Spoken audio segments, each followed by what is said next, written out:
kali Nabi sedang kumpul-kumpul dengan sahabat, hadis sahih, sedang kumpul-kumpul dengan sahabat, tiba-tiba Nabi ditanya begini, ya Rasulullah, ayyud du'ai asma'. Ya Rasulullah, kalau kita pengen berdoa, di waktu apa yang paling didengar? Asma, yang paling cepat didengar oleh Allah, yang langsung dijawab seketika. Perhatikan jawaban Nabi-nya, hadis sahih. Qala jawful lailil akhir wa duburis salawatil maktubah. Kata Nabi, ada dua waktu yang istimewa. Jawful lailil akhir, di penghujung setiap malam, saat akan berjumpa, bertemu dengan subuh. Oke, saya berikan rahasia ya, di antara kita saja. Saya bagi waktu dulu ini. Ini waktu malam. Waktu malam itu disebut lail, teman-teman. Lail, al-lail. Sedikit, ada lail, ada lailah, itu beda ya. Oke, kalau lail itu menunjuk waktunya, malam. Waktunya saja. Terbentang dari ba'da isya sampai menjelang subuh. Kalau sekarang misalnya ba'da isya jam 7.30, jam 8 lah, jam 20 PM misalnya. Jam 8 PM malam sampai jam 4 misalnya, 04.00 menjelang subuh. Ini lail, waktu malam. Jadi kalau Anda menemukan kalimat lail, layali, lela, lili, lala, itu artinya malam dalam bahasa Arab. Ibu Leli, ibu malam-malam ya. Lail. Tapi kalau ada tak di ujungnya, lailah ini. Lailah. Maka tak ini menunjuk sifat istimewa yang ada di malam itu. Bukan pada waktu, tapi menunjuk keistimewaan yang ada di malam itu. Misal, Al-Quran turun di satu malam. Malamnya istimewa, malam Al-Qadar namanya. Maka malamnya disebut lailah, bukan lail. Maka turun surah Al-Qadar, inna anzalnahu fi lailatil qadar. Taknya ada. Ini menunjuk di malam itu istimewa, beda dengan malam biasa. Tapi kalau lail saja itu malam. Nah, lail itu setidaknya dibagi dua bagian. Awalnya ini ba'da isya, ujungnya fajar. Dari sini terbentang sampai ke fajar. Di sini kurang lebih 15 sampai dengan 25 menitan lah. Ada yang disebut dengan sahar, sin, ha, ra, saharun. Jamaknya disebut ashar. Waktu singkat menjelang fajar, sekitar 15 sampai 25 menitan. Nah, ini sudah meninggalkan lail, masuk ke fajar, masuk waktunya disebut dengan sahar, jamaknya disebut dengan ashar. Pekerjaan yang dilakukan di waktu sahar itu disebut dengan sahur namanya. Oh, nggak pakai sahur. Sahur. Oke. Pernah dengar makan sahur ya? Maksudnya makannya dikerjakan di waktu sahar. Jadi kalau kita ingin sahur di bulan puasa atau puasa sunnah, maka rumus dari Nabi ya tasaharu, makannya di waktu sahar, jangan terlalu awal. Sebab kalau kita makannya dari jam 2 ya, subuhnya masih 4:30, nanti nahan laparnya terlampau lama. Makanya rumus Nabi-nya dekatkan ke fajar. Ya, 20 menit sebelum fajar, sehingga energinya terkumpul, nanti dipakai ibadahnya masih kuat. Kan ketika bergerak metabolisme dalam tubuh kita, jadi energi dipakai untuk ibadah, semakin waktunya menipis di sini ke fajar, semakin banyak kita bisa menggunakan untuk ibadah. Makanya bawaannya nggak tidur terus. Banyak hadis palsu berkeliaran di bulan Ramadan. Di antaranya tidurnya orang puasa itu ibadah. Hadis palsu. Sekarang dari sekarang. Nah ini, teman-teman, ini kata Nabi, potensial diijabah doa pada saat itu. Makanya kalau sedang Ramadan, saat sahur itu, saya sering sampaikan kepada teman-teman itu, yang kalau ngaji, kalau apa, jangan berhenti dimakan. Kalau bisa, kalau sudah makan, duduk sebentar. Ada amalan dalam Al-Quran yang kalau kita kerjakan, itu diisyaratkan langsung dalam Al-Quran, orang-orang yang mampu mengerjakan amalan ini, itu hakikatnya seperti ahli surga yang sedang jalan-jalan di bumi. Ahli surga yang sedang beraktivitas di bumi. Apa amalannya? Itu ada di Quran, surah ke-51 ayat ke-18, paling kanan pertengahan di mushaf. Surah 51 ayat 18, surah Az-Zariyat. Wabil ashari hum yastaghfirun. ada orang-orang yang ketiga masuk waktu sahar. Kenapa dijamaahkan? Karena dia kerjakan setiap hari, sering maksudnya. Jadi bukan cuma sekali, tidak, sering dia bangun. Bangunnya awal, bahkan tahajud dulu, istirahat sebentar, menjelang subuh dia bangun, itu sengaja istighfar. Amalan di waktu sahar, salah satu yang disebutkan Quran adalah banyak beristighfar di waktu sahar. Itu amalan orang disebut oleh Quran sebagai bagian dari ahli surga yang sedang beraktivitas di bumi. Dia rajin dia bangun. Nah, cara mengamalkannya begini. Ini saya pernah ajarkan ke beberapa kawan-kawan dan kita praktekkan juga. Dan itu insya Allah kalau dibawa ke rumah tangga, tenang Pak, damai gitu. Enak suasananya. Kan kalimatnya jamaah di situ. Hum. Bukan 1-2 orang, semua. Itu Allah mendorong, ayo bangun. Bangun malam biasa. Jujur saya aja. Suami bangunkan istri, bangunkan anak-anak. Itu akan terasa keindahannya. Kalau nggak percaya silakan. Nabi Ismail itu saking pentingnya sholat, terutama sholat di waktu itu sampai minta keluarganya bangun. Nabi Ismail. Nabi Ismail itu kakek Nabi yang ke-29. Muhammad SAW bin Abdullah bin Abdul Muttalib bin Hashim bin Abdul Manaf bin Qusay bin Murrah bin Kilab bin Ka'ab bin Ghalib bin Fihir bin Malik bin Nadar bin Kinana bin Khuzaimah bin Mudrika bin Ilyas bin Nizar bin Mudar bin Ma'an bin Adnan bin Adi bin Adri bin Muqawam bin Nahur bin Tari bin Ya'rub bin Yasub bin Nabit bin Ismail alaihissalam. 29. Coba ulangi. Oke. Itu beliau masih minta keluarganya bangun sholat. Buka Quran surah 19 ayat 55. Surah Maryam ayat 55. Wa kana ya'muru ahlahu bis-shalah. Dan beliau terekam, kata Allah, disampaikan pada Nabi Muhammad, terekam pernah memerintahkan keluarganya bangun salat. Salat. Minta. Makanya Nabi kemudian membiasakan itu. Nabi bangunkan bahkan menantunya Ali. Ali bangun, kira Allah wajah, salat. Fatimah bangun. Nah, apa yang terjadi setelah itu? Di waktu sahar istighfar. Dan tidak ada yang paling indah Pak, ketika Anda duduk dengan pasangan, suami, istri, ayah, ibu, anak. Suami mulai membuka, mohon maaf ya, selama ini mungkin aku banyak salah, aku belum jadi suami yang baik. Anak-anak maafkan ayah belum jadi ayah yang baik.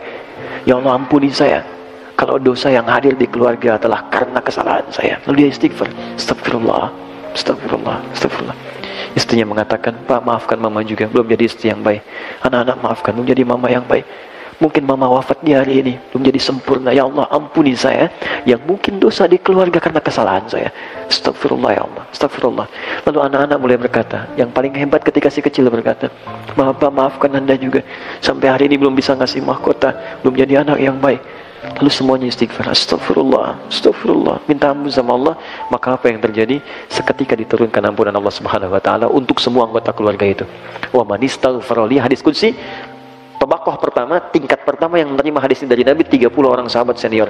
Kata Nabi, ketika ada seorang hamba, hadis qudsi, wa man istaghfara li, yang istighfar di waktu itu, ghafartulah, aku ampuni semua dosa-dosanya. Kalau dosa sudah diampuni, rumus istighfarnya mengatakan semua doa walaupun belum diminta seketika akan dikabulkan oleh Allah Subhanahu wa taala. Kalau nggak percaya silakan. Itu kalau tiap hari dibiasakan, tidak ada kesalahan yang tertanam di rumah tangga, semua tenang. Hilang aja gitu. Dan tenang di hari itu. Kalau setiap hari enak. Semua mengoreksi, semua mendekati Allah, dan nanti Anda akan rasakan dampaknya ada kemudahan dalam kehidupan. Itu satu. Yang kedua, duburi shalawatil mafruḍah atau maktubah, di setiap penghujung sholat fardu. Di setiap penghujung sholat fardu, akhir sholat fardu. Ingat, bukan sholat sunnah ya, bukan sholat sunnah. Akhir sholat fardu. Letaknya sebelum salam. Oke. Sebelum salam. Dalilnya dari mana tahunya ini? Hadis riwayat Muslim. Mawar hadis 588 yang meriwayatkannya sahabat Abu Hurairah radhiyallahu taala anhu. Nama aslinya Abdurrahman bin Sakhr. Sebelum masuk Islam, ini mu'alaf. Sebelum masuk Islam namanya Abdus Syams, Majusi, pindah Kristen. kemudian masih mencari-cari sampai bertemu Nabi di Madinah, masuk Islam. Dan masuk Islamnya itu 3 tahun sebelum Nabi wafat. Kurang lebih usia Nabi 60 tahun. Jadi Nabi sudah agak lemah, kalau sholat kakinya bermasalah, makanya turunnya beliau menggunakan telapak tangan saat turun. Pernah saya bahas di pertemuan yang lalu ya. Kalau teman-teman review, Anda temukan kalimat itu. Kemudian yang paling hebat begini, karena sadar beliau itu baru belakangan masuk Islam, keduluan Abu Bakar, Umar, Utsman, Ali dan yang lainnya, maka perhatikan prinsip para sahabat ketika mereka merasa terlambat dibandingkan yang lain. Maka apa yang dikatakan Abu Hurairah, saya akan gunakan sisa hidup saya untuk menyusul kawan-kawan saya. Dia susul. Jadi yang teman-teman sahabat Abu Bakar, Umar mungkin belajar dengan Nabi sehari, nggak setiap hari Pak Bu dengan Nabi, nggak setiap hari. Mungkin dengan Nabi 2 jam, 3 jam, ya ada yang ikut taklim saja. Kan mereka juga berbisnis. Abu Bakar bisnis, Utsman bisnis, nggak setiap waktu ketemu Nabi. Ya, Abbas paman Nabi bisnis, makanya beliau taklim itu nggak setiap waktu. Nabi punya majelis taklim hari Kamis khusus untuk ibu-ibu, akhwat. Selebihnya nanti ikhwan. Nggak setiap waktu Abbas bisa ikut taklim, tapi setiap akhir pekan liburnya mampir ke majelis Nabi sampai hafal 200 hadis. Tapi yang hebat begini, kalau saya masih ada kesibukan begini untuk bisa berinfak, jadi mereka itu bisnis tuh untuk bisa zakat, bisa infak, yang dikejar akhirat juga. Itu prinsipnya. Kalau saya nggak hafal hadisnya, anak saya yang mesti hafal. Kalau saya nggak dapat Qurannya, anak saya yang dapat. Maka kalau beliau sedang pergi dan tidak bisa ke majelis ilmu, maka anaknya Abdullah kecil yang disimpan di majelis ilmu. Karena itulah nanti ketika Nabi wafat, anak ini usia masih 13 tahun, bapaknya hafal 200 hadis, anaknya hafal 2000 hadis. Itu waktu dititipkan itu teman-teman, itu masih ada yang merangkak. Ya, masih merangkak. Bahkan kadang dibelai oleh Nabi, karena anak sering dibawa ke majelis ilmu, majelis taklim, maka kesenangan dia pun ke majelis ilmu akhirnya. Senang dengan ulama, senang dengan ustaz, senang dengan Nabi. Di anak itu gimana dibiasakan orang tuanya. Anda ajarkan dari kecil kalimat baik, subhanallah, alhamdulillah, Allahu akbar, itu yang keluar di lisannya. Saya pernah lihat tahun lalu kurang lebih, ada anak tuh mau disuntik, anak kecil. Begitu mau disuntik, yang keluar kalimat thayyibah, astagfirullah ya Allah, ampuni dosaku ya Allah, anak kecil. Ya, tapi kalau dikasih mainan, ya itu yang keluar, yotayo, yotayo. Salah sih tidak, ini cuma mungkin ada beban ekstra kita untuk bisa mendidik mereka. Nah, saya mau kembalikan ke sini teman-teman sekalian. Jadi Abu Hurairah kemudian masuk Islam, prinsipnya saya mesti nyusul, disusul sampai beliau jadikan semua waktunya untuk mendampingi Nabi, karena merasa Nabi di penghujung waktunya. Akhirnya kemanapun dikejar. Nabi ke rumah, nunggu dekat rumahnya. Kemudian keluar rumah diikutin. Maksudnya gini, kalau sahabat nunggu di majelis ilmu Nabi, beliau pengen tahu dari sejak Nabi keluar rumah bagaimana jalannya. Kalau dipanggil bagaimana nengoknya. Kalau sholat bagaimana caranya. Jadi saking ingin dan nyusul dan mengikuti semua ajaran Nabi, karena melihat ini manusia terbaik yang pernah hadir di zamannya, maka diikuti setiap langkahnya. Sampai-sampai kata Nabi, buka sorbanmu. Dibukalah sorbannya, dihamparkan, didoakan oleh Nabi, pakai lagi. Ketika dipakai kembali, kata Nabi, engkau diizinkan oleh Allah setelah dibacakan apapun seketika akan hafal. Gitu. Didoakan oleh Nabi, jadi tahu ini ahli ilmu. Karena itu ketika didoakan, dipakai kembali, apapun yang dibacakan kepada beliau seketika hafal. Yang mewarisi ini nanti Al-Imam Al-Bukhari. Nanti ibu saya sarankan, ibu cari buku tentang biografi Al-Imam Al-Bukhari. Ibu perhatikan amalan ibunya, karena single parent. Jadi nanti sudah meninggal bapaknya, kemudian anaknya matanya buta, ibunya melakukan amalan itu berdampak kepada anak. Dari mulai anaknya sembuh dari kebutaannya sampai punya kepintaran luar biasa. Imam Al-Bukhari itu sekali baca seketika hafal. Saya tadi cerita di Tanah Kusir. Jadi Al-Bukhari saat muda dikenal ahli hadis, diundang ke Irak pusat ilmu oleh 10 ulama. Undangannya silaturahim. Begitu masuk ruangan kosong, nggak ada apa-apa, cuman ada kursi satu di tengah begini, dikelilingi ulangan 10 letter U. Apa yang terjadi? Ternyata diuji. Satu orang ulama menguji beliau dengan 10 hadis yang diacak semua sana dan matanya. Jadi nggak tersusun rapi, diacak. Satu orang mengatakan ada hadis bunyinya begini sampai 10. Menurut kamu apakah hadisnya benar atau tidak? Kata Al-Bukhari, sebentar, selesaikan dulu 10-10-nya baru saya jawab. Ini 10 orang selesaiin dulu 100 hadis. Begitu sudah selesai, dijawab oleh beliau dari urutan pertama sampai yang terakhir tanpa salah sedikit pun. Sejak saat itu mendapatkan gelar Imamul Muhadditsin, kita sebut Imam Al-Bukhari. Dari situ peristiwanya. Nah, kembali ke hadis tadi, Abu Hurairah meriwayatkan hadis sampai hafal 7.000 hadis. Ya. Jadi kalau ada yang bertanya begini, kenapa Ali saja yang menantu Nabi hafal tidak lebih daripada 2.000 hadis, kok Abu Hurairah dapat 7.000? Jawabannya gampang, karena sisa hidup Abu Hurairah itu digunakan untuk ngikutin Nabi terus. Sama dengan begini, ada anak 5 tahun hafal Quran, 50 tahun belum hafal. Kenapa? Karena anak itu memang fokus digunakan usia untuk menghafal saja. Jelas ya? Apa bunyi hadisnya? Idza tashahhada ahadukum, An Abi Hurairah radhiyallahu ta'ala anhu qala, hadis riwayat sahabat Abu Hurairah menyampaikan dari Nabi sallallahu alaihi wasallam, idza tashahhada ahadukum, jika Anda menunaikan tasyahud akhir dalam salat. Fokus. Jika Anda menunaikan tasyahud akhir dalam salat, fas'alu bi arba'in, maka mintalah 4 hal. Ya. Fokus teman-teman. Lihat sini. Ada 2 waktu dikabulkan doa dengan cepat. 1, ini saat waktu sahar. Yang kedua sesaat sebelum salat berakhir. Jika dalam posisi ini, tasyahud akhir sebelum salam, kita punya kesempatan untuk meminta apa yang kita mintakan. Saya yakin kalau Anda diberikan waktu, misalnya ada waktu 1 menit, minta apa aja dikasih. Mau minta apa? Wah, masa banyak tuh, minta kaya, minta karir, minta surga, ya kan? Minta suami soleh, minta istri solehah, minta anak-anak soleh, banyak semua minta. Kata Nabi, kalau mau minta 4 ini, yang lain akan ikut semua. 4. Kita hafal doanya. Apa yang 4 ini? Ini hadisnya, hadis Muslim, hadis 588.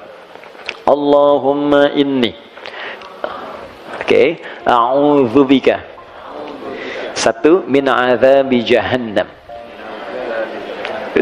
2, wa min azabil qabri. 3, wa min fitnatil mahya wal mamat. Oke. 4, wa min syarri fitnatil masihid dajjal. Oke. Kalau kita kerjakan ini dengan baik, bukan sekedar doa yang dikabulkan, tapi Allah akan bimbing kita selamat dari mulai hidup dunia sampai kembali kepada Allah ke akhirat. Saya hapus sebentar. Bismillah. Ya Allah, sabar ya Allah. Alhamdulillah, pahala sabar cepat. Oke. 1. Bismillah. Izin ya, sambil nulis. Allahumma inni a'udzubika min azabi jahannam. 1, berlindung dari siksa jahannam. 1, berlindung dari siksa neraka jahannam.